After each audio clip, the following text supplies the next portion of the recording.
असम साहब, अगर आप लोगों ने अपने तौर पे इन्वेस्टिगेशन करनी है तो हमें इन्वॉल्व ना करें। आप एफआईआर वापस ले लें आप। सॉरी सर, मुझे लगा शायद ये बात इतनी इम्पोर्टेंट नहीं है, मगर मैंने फिजा से बात शेयर की थी एंड आई एम श्योर उसने अंकल को भी बताया होगा। ये हमारी गलती है। जब आयरा और फिजा का अगवा हुआ था तो चोरी की गई गाड़ी पर हमें फिंगरप्रिंट्स मिले थे और वो किसी आदमी के थे, इसलिए जुबैदा पर शक नहीं कर सकता हूँ, लेकिन सादा लिबास में एक एहलकार को उसके घर के बाहर लगा दूंगा मैं। जो कुछ भी होगा सामने आ जाएगा। ठीक है, जैसे आपको मुनासिब लगे। हम तो सिर्फ इतना चाहते हैं कि सुल्तान जल्द अज जल्द पकड़ा जाए ताकि हम सुकून का सांस ले सकें। हम भी यही चाहते हैं।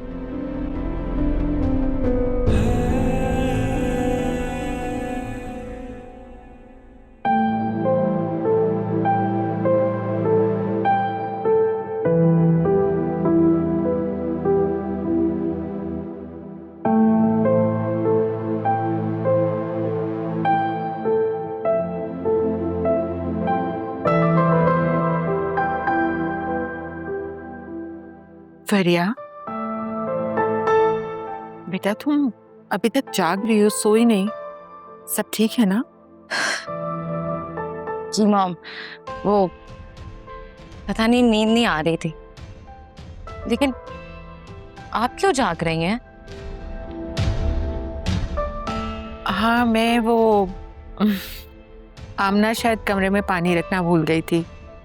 प्यास लग रही थी तो मैं पानी लेने आई थी। लाइट जलती देखी तो यहाँ आ गई। तो आप खुद क्यों आई हैं?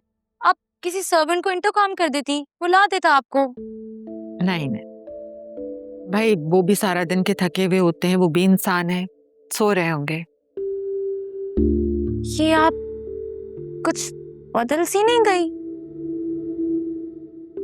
अच्छा, वक्त ने बदल दिया शायद, या फिर बदलने पर मजबूर कर दिया है। जब इंसान थोड़ा सा भी बीमार होता है ना, तो वो काफी हम्बल हो जाता है। मम्मी प्लीज, आप ना ये बीमारी की बातें ना किया करें, मुझे अच्छा नहीं लगता। हकीकत से भागोगी तो अपना ही नुकसान करोगी। खैर, ये बताओ सब ठीक है ना? तुम कुछ टेंस लग रही हो। मॉम, क्या वास्ते कभी मेरा होगा?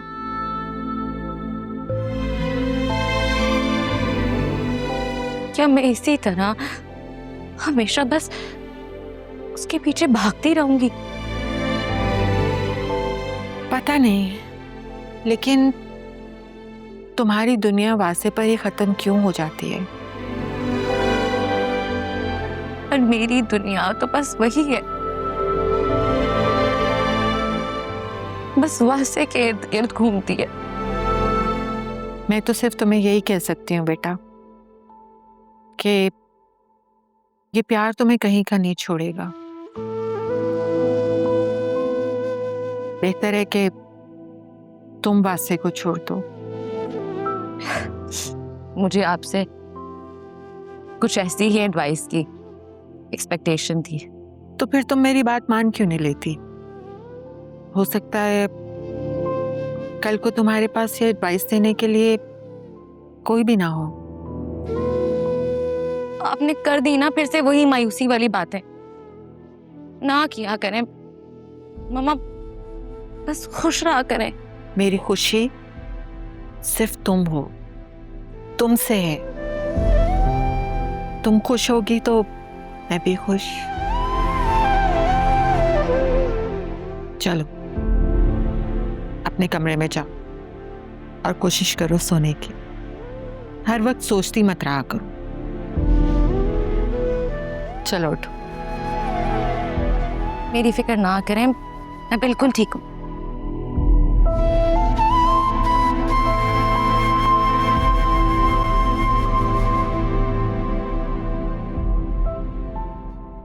आ जाए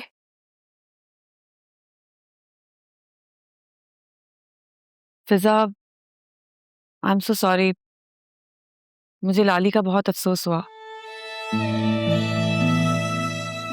उसके साथ ऐसा नहीं होना चाहिए था। नहीं वर्दा, मैं उस मनूस को नहीं छोड़ूंगी। लाली माँ बनने वाली थी, उसने एक नहीं दो जाने लिए। मेरा दिल कर रहा है मैं उस मनहूस को खींच के लाऊं और फांसी पर चढ़ा दूं। हमसे ज्यादा उसे कौन जान सकता है। मेरी माँ और मैंने तो उसकी बहुत बुराइयां सही हैं। वो तो हमारे केस की सबसे अहम गवाह थी। अब हमारे केस का क्या बनेगा? क्या वो छूट जाएगा? क्या वो फिर से दूसरों की जिंदगियां बर्बाद करने के लिए आजाद हो जाएगा? नहीं, मैं हरगिज भी ऐसा नहीं होने दूंगी। हमें कोई ना कोई ऐसा शख्स जरूर मिलेगा जो सुल्तान के खिलाफ गवाही देगा। मुझे नहीं पता, प्लीज प्लीज कुछ कर, प्लीज। मैं कोशिश कर रही हूँ ना, तुम फिक्र मत करो।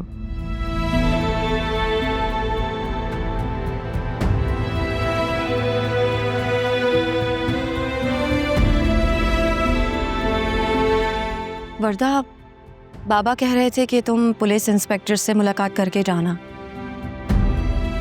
वो लोग केस पे डिस्कस कर रहे हैं और तुम भी सुल्तान की स्टोरी कवर कर रही हो, तो इस तरह हो सकता है कि दोनों एक दूसरे के काम आ सको। नहीं, मुझे किसी से नहीं मिलना। मैं किसी पर ट्रस्ट नहीं कर सकती। उनसे कहे वो अपना काम करे और मुझे अपना काम करने दें। तो हो सकता है ना कि अब दोनों एक साथ मिलकर काम करोगे तो दोनों का ही फायदा होगा। मैंने आपसे कहा ना, मैं इस तरह से किसी पर ट्रस्ट नहीं कर सकती हूँ। जब पुलिस की कस्टडी में होते हुए लाली को अगवा कर लिया गया, तो ऐसी पुलिस पर मैं क्या ट्रस्ट कर सकती हूँ? हालिया, मेरा ख्याल है वर्दा ठीक कह रही है। हमें उसके काम में इस वक्त मुदाखलत नहीं करनी चाहिए। थैंक यू फिजा, तुम दूसरों से ज्यादा मुझे समझती हो। Alia, if you don't mind, मुझे एक कप चाय मिल सकती है? आज मेरे सर में बहुत शदीद दर्द हो रहा है। हाँ, मैं भिजवाती हूँ। Thank you.